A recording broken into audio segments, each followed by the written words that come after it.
मतलब परमेश्वर के व्यवस्था का उल्लंघन। परमेश्वर जो चाहा, जो व्यवस्था उनका सामने प्रभु ने रखा, उसी के आधार पर वो चला नहीं।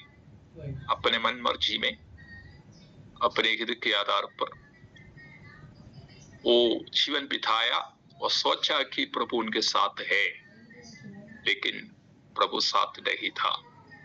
प्रभु बीच बीच में भविष्यवक्ताओं को भेजा और चेतावनी दिया कि एक बहुत बड़ा बंधुआई आ रहा है, कैप्टिविटी आ रहा है।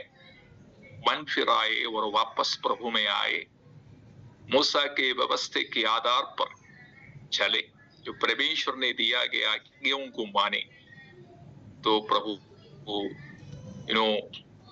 तुम्हारा पापों को क्षमा करेंगे।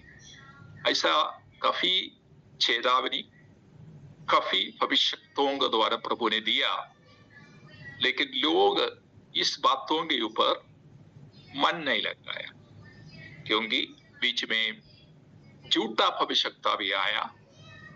झूठा भविष्यवक्ता आकर ये बातें बताया कि ये देश परमेश्वर ने हमारे पूर्वजों को वायदा दिया हुआ देश है, वायदा का देश है ये। प्रभु ने ये बताया अब्राहम और संतान के लिए हमेशा के लिए दिया गया ये देश है, और हमारे मंदिर प्रभु के हित के आधार पर प्रभु का निवास के लिए बनाया गया है। इसलिए ये देश हमारे लिए नष्ट होगा और प्रभु हमें और अन्य देश में भेजेगा करके विश्वास करना उनके लिए बहुत मुश्किल बात था। वो विश्वास नहीं किया, क्योंकि झूठा भविष्यवक्ता ने ये बातें बताया, ऐसा कोई बंधुआई नहीं आएंगे, प्रभु हमें और किसी शत्रुओं के हाथ में नहीं देगा। ये प्रभु का ही राज्य है, प्रभु का ही मंदिर है, प्रभु का ही लोग है। हम अब्राहम के संतान हैं, इसलिए हम जो सच्चा भविष्यवक्ता ने बताया वो बातों को विश्वास ना करें, लेकिन परमेश्वर के वाणी के आधार पर बंधुआई आया। हम जानते हैं पहले बंधुआई इस्राएल देश में आया। इस्राएल 10 गोत्र का देश, उसका नॉर्थर्न किंगडम बोलता है। ओके, तो वहां आया।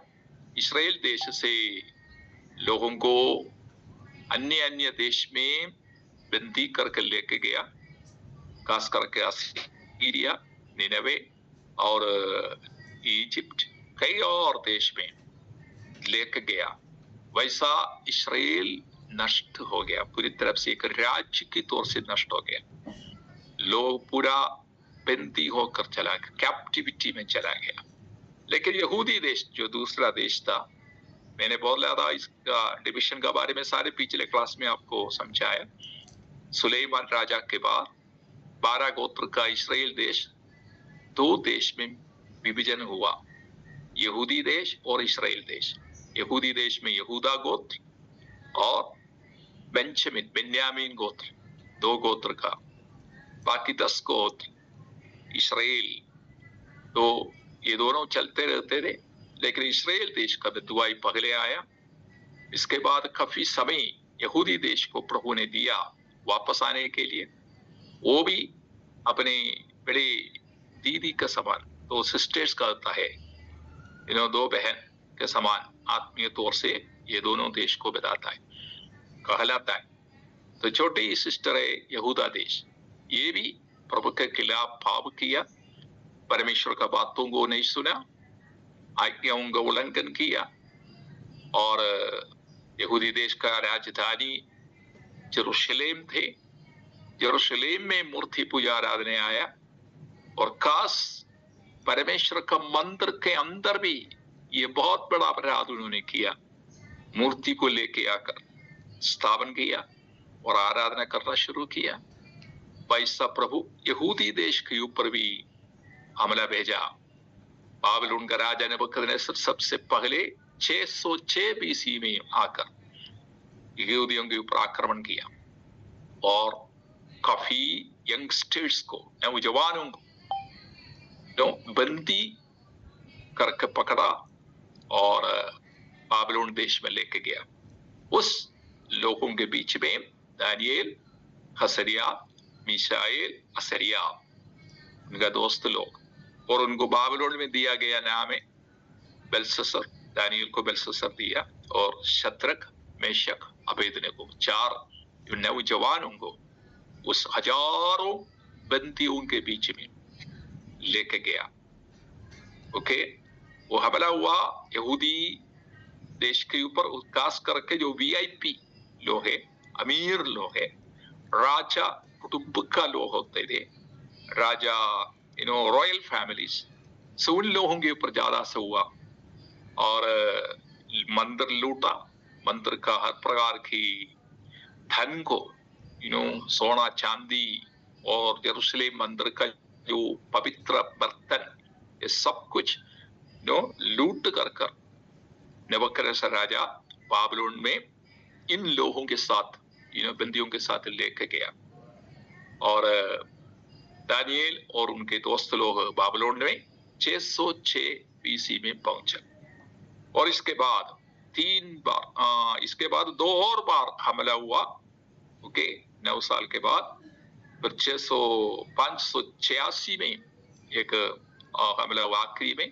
उस समय यहूदा का नगर जो यरूशलेम है, पवित्र नगर, उसको पूरी तरह से आग से जलाया, दीवार को तोड़ डाला, मंदिर को तोड़ डाला, राजधानी को तोड़ डाला, आग से जलाया, लाखों लोगों को तलवार से मारा, और काफी लाखों लोगों को पकड़ा और बंदी बनाकर आखिरी पर बाबिलोन में चला गया। वैसा इस्राएल देश पूरी तरफ से रोक दिया। वो विदेश नहीं है, वो एक मरुभूमि का समान काफी साल पड़ा, खास करके 70 साल तक ऐसा ही पड़ा हुआ। कोई भी वहां रहने के लिए मन नहीं दिखा रहे थे, क्योंकि उनका राजा नहीं है, भोज सैन्य नहीं है, राजधानी नहीं है, कुछ शहर नहीं है, कुछ भी नहीं है। वैसा आगे बढ़ते चलते रहा। और बाबिलोन देश में जो लोग पहुंचा, जो बंदी 3 बार बंदी होकर गया, मैं बोला 606 पहले में, उसी में दानियेल और उसके भाई लोगों को जो हम मिल पाता है। और नबूकदनेस्सर राजा एक निर्णय लिया कि वो बाबिलोन देश को पूरा संसार का सबसे बड़ा और सामर्थी राज्य बनाए। इसलिए उन्होंने चारों तरफ से जाकर काफी और देश के साथ लड़ाई कर युद्ध कर सारे देश को बाबिलोन देश के कब्जा में लेके आया, अधिकार के अंदर लेके आया। और बाबिलोन देश का अधिकार ऐसा पूरा अन्य देश की ओर फैलना शुरू हुआ, अन्य देश की ओर फैलना शुरू हुआ।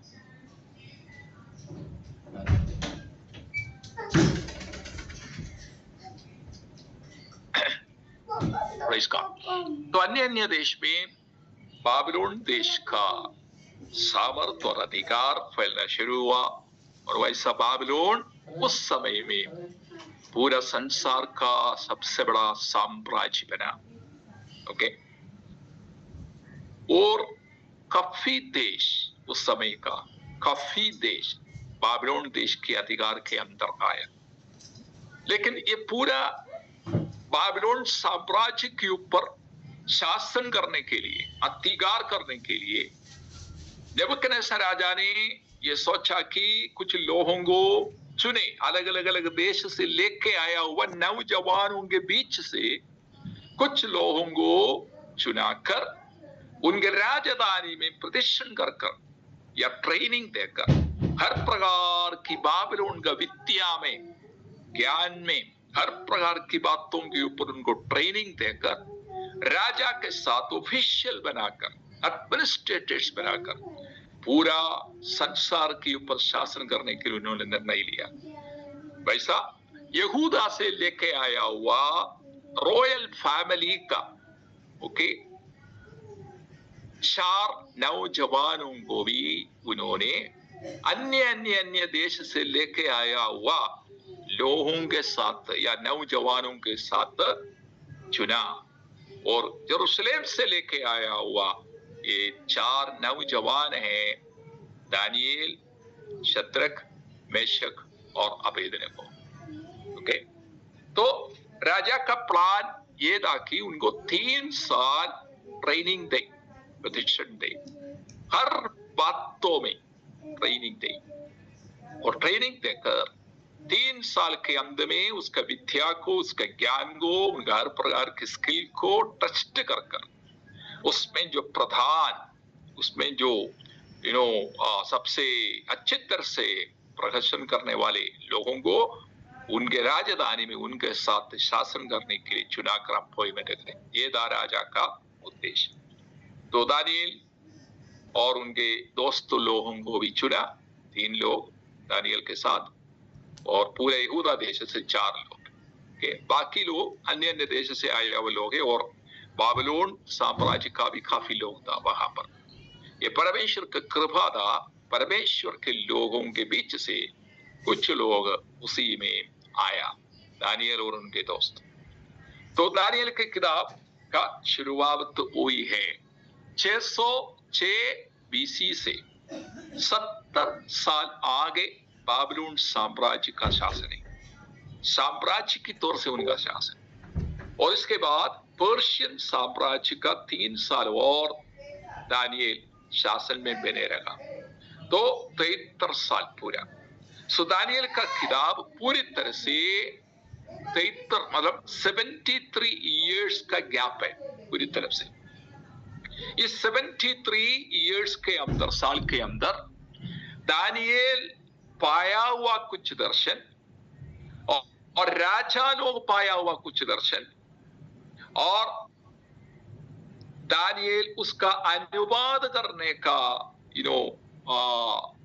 वो संदेश, दानिएल ने कैसे उनको अनुवाद किया, और देश देश में आया वो कुछ कठिनाई, ये सारे बातें दानिएल का इस किताब में जो 73 इयर्स ऑफ गैप में 606 बीसी से आगे 73 इयर्स, ये पूरा कहानी कहानी नहीं, एक्चुअली घटना है, वो दानिएल के किताब के अंदर में दिया गया है।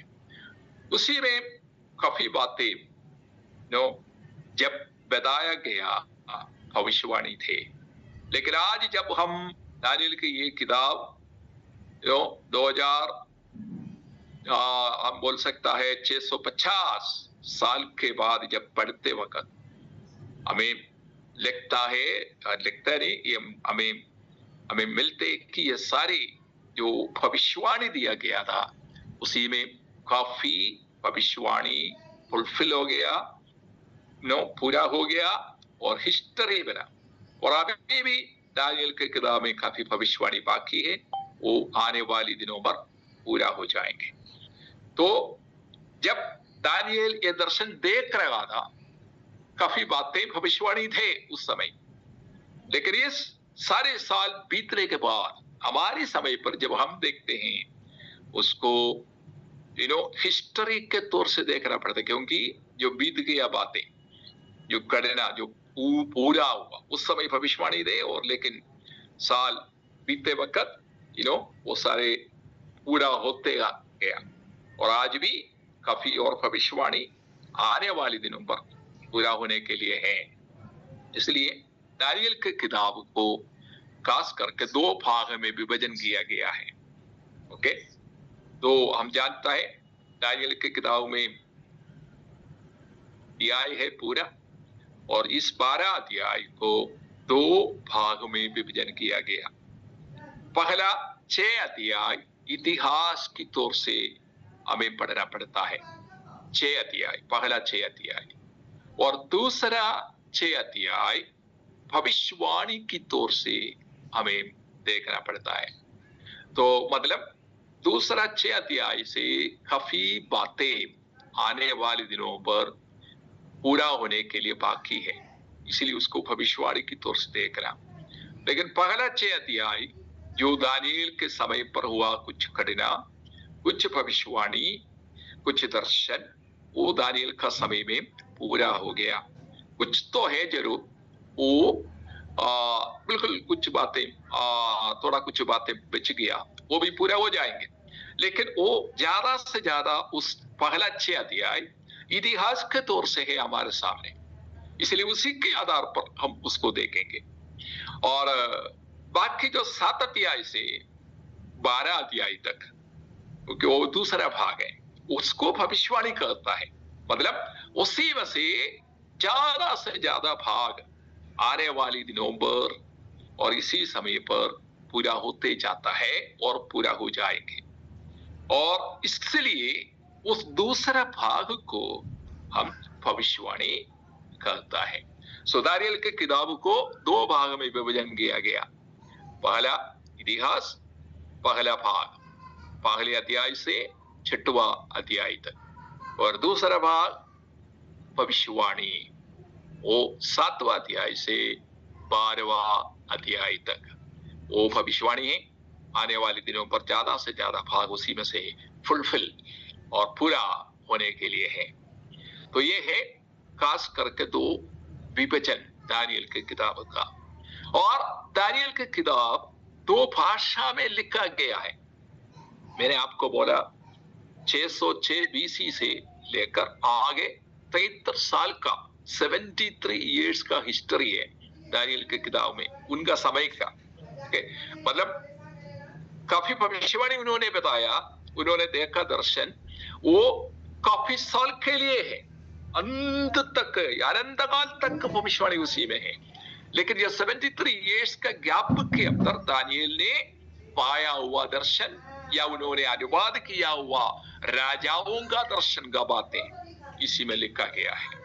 ओके, तो वो हम खास करके याद रखना। और दानियल की किताब 2 भाषा में लिखा है। पहला है हिब्रू भाषा, पुराना यहूदियों की भाषा में, ओके, और दूसरा है जो वो अरामिक भाषा में लिखा गया। अरामिक मतलब जो उस समय का बाबिलोन का जो भाषा था उसी में लिखा गया है।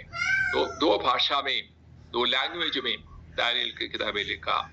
तो ओल्ड सेप्टुजिएंट या हिब्रू भाषा, यहूदियों का भाषा, और इसके बाद दूसरी जो अरामिक भाषा में लिखा गया किताबें। दानियल खास करके कोई भविष्यवाणी नहीं बोल रहे पूरी तरह से, लेकिन वो दर्शन देख रहा है। ओके, कभी और उन्होंने अपने आप दर्शन देखा, और कुछ और बार राजालू समय का, राजाओं के समय दर्शन देखा। मतलब बाबिलोन का राजा नेबुकदनेस्सर और उसके पोता बेलशस्सर, और इसके बाद हम देखते हैं पर्शियन साम्राज्य का समय में कुछ घटना। इसलिए दानियल ज्यादा से ज्यादा एक अनुवाद करने वाला, इंटरप्रेट करने वाला एक व्यक्ति है इसी में, और वो खुद दर्शन देख रहा है। उन्होंने दर्शन देखा और स्वर्गदूत आकर कई बार उसको समझाया वो क्या देख रहा है। ओके, इसलिए वो भविष्यवाणी जरूर है, लेकिन दानियल एक भविष्यवक्ता से बढ़कर एक स्टेट्समैन है, एक एडमिनिस्ट्रेटर है, एक दर्शन देखने वाला है। ओके, वो कुछ भविष्यवाणी खुद नहीं बोला, उनको दिया गया कुछ बातें उन्होंने देखा। लेकिन दानियल के किताब को एक भविष्यवाणी की किताब के तौर से हम, और दानियल को भी एक भविष्यवक्ता के तौर से हम लोग पढ़ते हैं, इसमें कोई गलत बात नहीं। लेकिन याद रखना, दानियल अपने आप से कुछ भविष्यवाणी नहीं बोल रहे, वो दर्शन देख रहा है और दर्शन का अनुवाद कर रहा है। ओके, दानियल की किताब में 12 अध्याय है। मैं पहले बोला इसको 2 भाग में विभाजन किया गया। पहला भाग इतिहास से पहले अध्याय से 6वां अध्याय तक, और दूसरा भाग है और इसका क्या बोलते हैं, भविष्यवाणी, दर्शन, वो ये है 7वां अध्याय से 12वां अध्याय तक। तो पहले और ये 2 भाषा में भी लिखा गया, अरामिक भाषा में और यहूदी भाषा या हिब्रू भाषा में लिखा गया। और अभी एक एक अध्याय के बारे में दानियल की किताब में अगर हम बताए तो काफी घटना, काफी संदेश, काफी राजाओं के बारे में, काफी देश के बारे में, काफी अधिकार के बारे में, आने वाली समय में और यीशु मसीह का राज्य के बारे में, न्याय के बारे में, परमेश्वर का राज्य का स्थापन के बारे में, स्वर्ग के बारे में, हर प्रकार की बातें दानियल के किताब में दिया गया है। इसलिए दानियल की किताब बड़े भविष्यवक्ताओं के किताब के अंदर आया। बाइबल में पुराना नियम में कभी भविष्यवक्ताओं की किताब है, जानते हैं, यशायाह से लेकर मलाकी तक सारे भविष्यवाणी की किताब है। लेकिन ये सारे भविष्यवाणी के किताबों को 2 भाग में विभाजन किया गया, बड़े भविष्यवक्ता और छोटे भविष्यवक्ता। बड़े भविष्यवक्ता की किताब 5 किताब है, यशायाह, यिर्मयाह, जकरिया, दानियल और विलाप गीत। जो यिर्मयाह का विलाप गीत आता है वो भी इसके साथ है। और बाकी होशिया से लेकर मलाकी तक छोटे भविष्यवक्ताओं की किताब है। ये बड़े छोटे भविष्यवक्ता का मतलब ये नहीं है कि वो बड़े परिवार में जन्म हुआ, वो थोड़ा लंबा चौड़ा था इसलिए बड़ा नहीं। ये छोटे भविष्यवक्ता ये नहीं है कि ये छोटा परिवार का था, माना जाने वाला व्यक्ति नहीं थे, ऐसा कुछ बातें नहीं है। ये बड़े छोटे भविष्यवक्ता की किताब उनका भविष्यवाणी का व्याप्ति के आधार पर, ओके, कितना बड़ा है कितना छोटा है उन्होंने भविष्यवाणी के उसी के आधार पर विभाजन किया गया है। छोटे भविष्यवक्ता किताब हम देखेंगे तो कुछ भविष्यवक्ता लोग केवल एक विषय के लिए भविष्यवाणी कर रहे हैं, क्या और एक राज्य के बारे में, कुछ घटना के बारे में बता रहा है। लेकिन बड़े भविष्यवक्ताओं की किताब में विस्तार से काफी बातों को चर्चा किया गया है, ओके। खास करके यशायाह की किताब ले लो, उसी में कई बातें हैं, कई सब्जेक्ट है, कई विषय है, कई राजाओं के बारे में, यीशु मसीह के बारे में, यीशु मसीह का जिंदगी के बारे में, मृत्यु के बारे में, पुनरुत्थान के बारे में, उनका राज्य स्थापन के बारे में, न्याय के बारे में, आने वाली परमेश्वर का राज्य का स्थापन के बारे में, काफी बातें, अनंतता के बारे में भी यशायाह की किताब में विस्तार से दिया गया। यशायाह की किताब को पुराना नियम का सुसमाचार भी बुलाता है। एनीवे, तो इसलिए बड़ा छोटा भविष्यवक्ता किताबों की तौर से दोनों भाग किया गया है। So not any other reasons for that one that we have to know first of all. So Daniel की किताब 2 भाग में विभाजन किया गया। मैंने बोला पहला भाग हिस्ट्री है और दूसरा भाग इतिहास है, सॉरी भविष्यवाणी है, okay. Prophetical and historical part. Historical part पहला 6 अध्याय और प्रोफेटिकल पार्ट दूसरा 6 अध्याय। तो पहला अध्याय में सब जानता है दानियल और उनके दोस्त लोगों का उनको चुनाव और राजा नबूकदनेस्सर उनके महल में ये काफी और लोगों के साथ उनका ट्रेनिंग के लिए रखा। 3 साल का कठिन ट्रेनिंग है, हर प्रकार की ज्ञान में, बुद्धि में, हर प्रकार की बाबिलोन का चाल चलन, कल्चर, कस्टम, नियम, सिविल लॉ और every kind of rules and regulation, every kind of dealings जो शासन के साथ तो राजाओं का, जो देश का शासन के साथ जुड़े हुए बातें, वो सब बातों में प्रदर्शन करने के लिए, ट्रेनिंग लेने के लिए उनको नियुक्त किया गया। और जब नियुक्त किया गया दानियल उनके दोस्त भी दूसरों के साथ हर प्रकार की बातों में राजाओं का आज्ञाओं के आधार पर चलना पड़ता है। लेकिन वहां पर एक डिफरेंस आया। हम जानता है बाबिलोन में ये हर प्रकार की जो ट्रेनी जो चुनाव चुनाकर नियुक्त किया ट्रेनिंग के लिए। उनको खास खाना, वो क्या पीना है, क्या खाना है, ये सब कुछ राजा ने पहले निर्णय लिया और उसका मेस अथॉरिटी को बताया ये ऐसा ऐसा खाना उनको देना, उनका आरोग्य में कभी भी वो कमजोर ना हो जाए, बुद्धि में कभी भी कमजोर ना हो जाए। और ये लोग आफ्टर द ट्रेनिंग ट्रेनिंग के बाद बिल्कुल राज्य में सेवा करने के लिए, राज्य का शासन में बहुत अच्छी तरह से फिट होने के लिए वो बाहर आना चाहिए। इसलिए कोई कमी नहीं होना चाहिए खाना में और कोई बातों के ऊपर। लेकिन यहूदियों के धर्म के आधार पर या मूसा के व्यवस्था के आधार पर जानता है ये पक्का यहूदी हर प्रकार के खाना खा नहीं सकता। जो जाति लोग उस समय खाता था उस सारे खाना एक पक्का, एक पायस, परमेश्वर का भय मानने वाला और मूसा का व्यवस्था को मानने वाला एक व्यक्ति, एक यहूदी हर प्रकार के खाना खा नहीं सकता। और मूसा का व्यवस्था में उसका विवरण है क्या खा सकता है, क्या खा नहीं सकता है।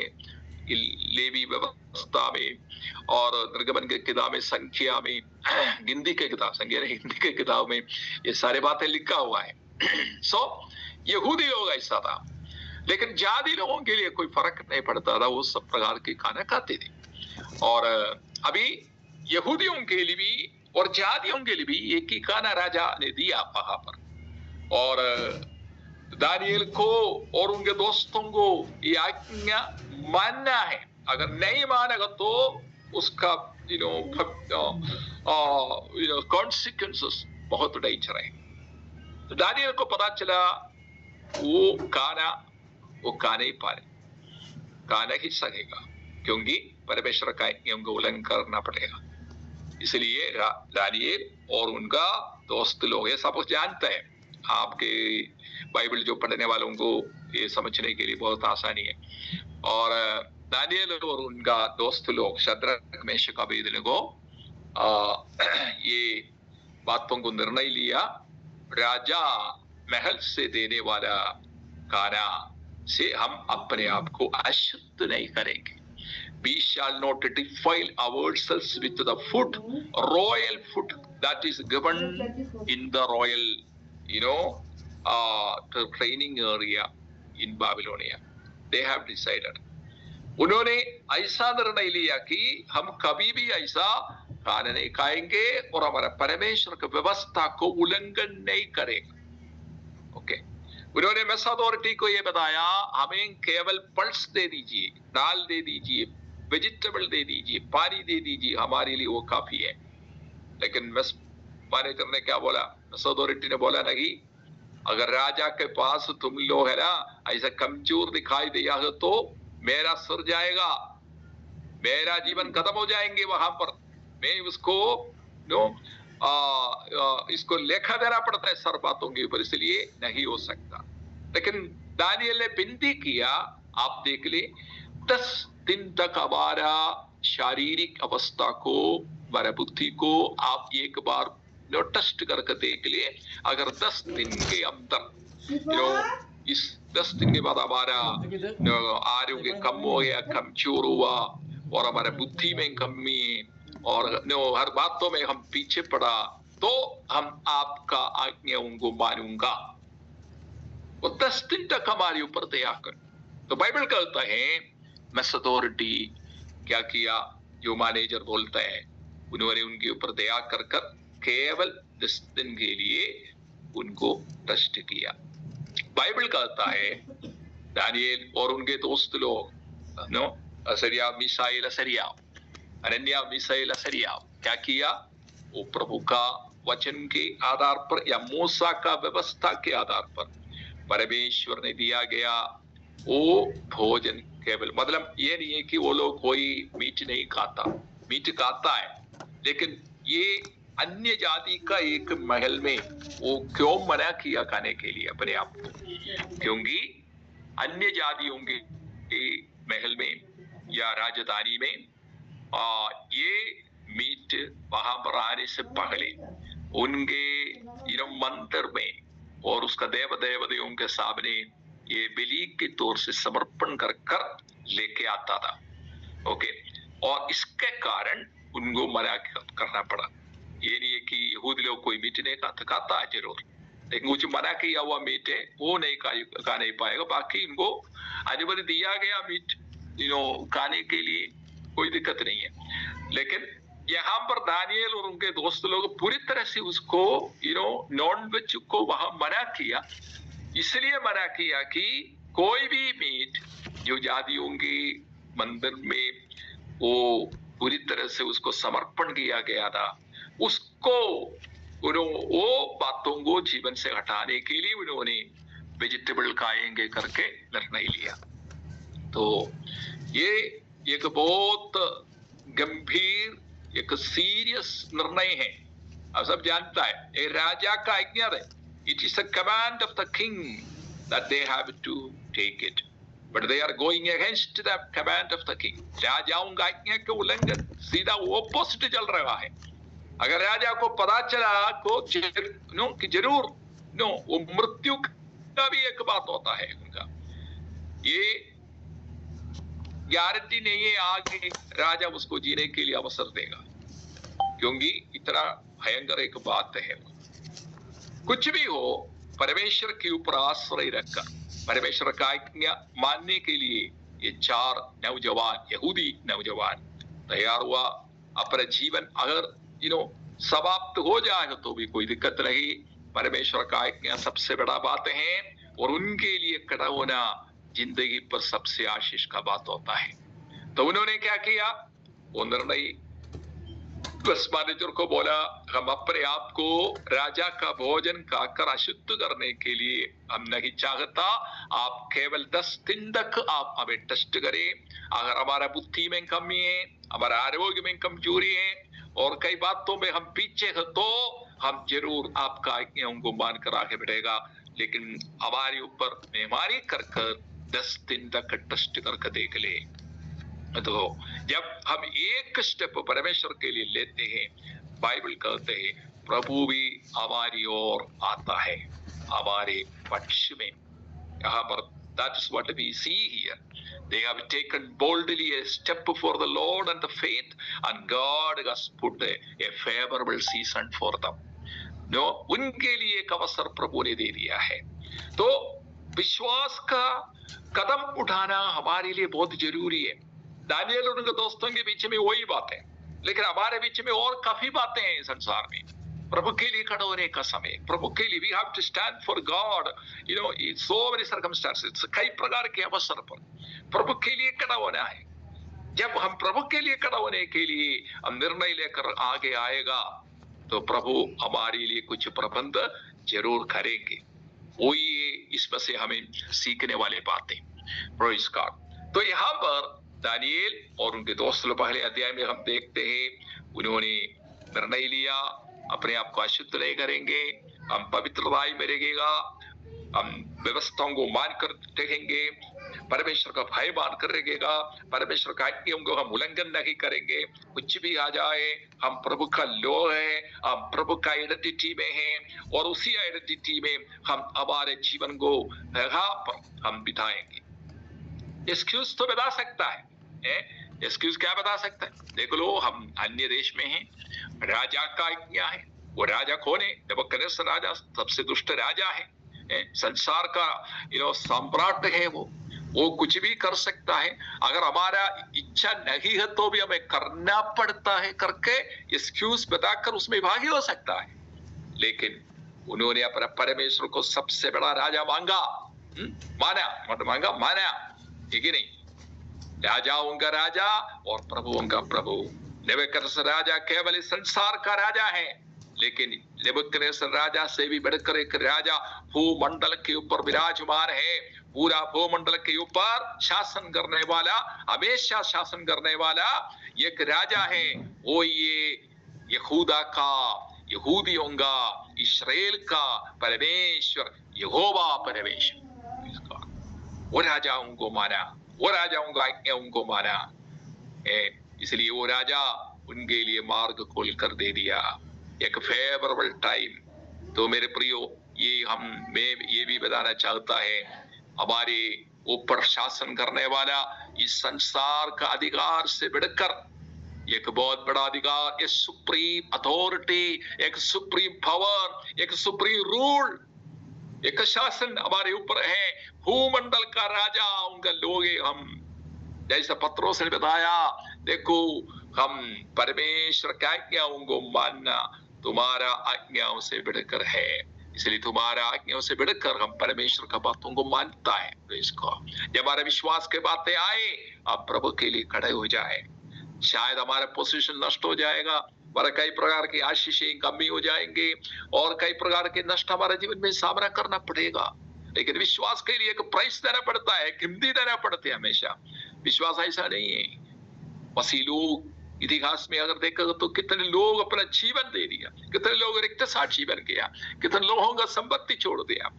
काफी बातें आजकल भी हो रहा है। विश्वास के लिए हमेशा एक कीमती हमें देना पड़ता है, लेकिन वो व्यर्थ नहीं है, हमेशा रुकने वाला स्वर्गीय अनुग्रह है, वो हम जानता है। Praise God. केवल हमारा अनुभव नहीं, तो ये हजारों लाखों करोड़ों लोगों का पहला शताब्दी से लेकर, केवल पहला शताब्दी नहीं, मनुष्य के इतिहास से लेकर आजकल सच्चा परमेश्वर के लिए जो खड़े हैं पृथ्वी में, उनको काफी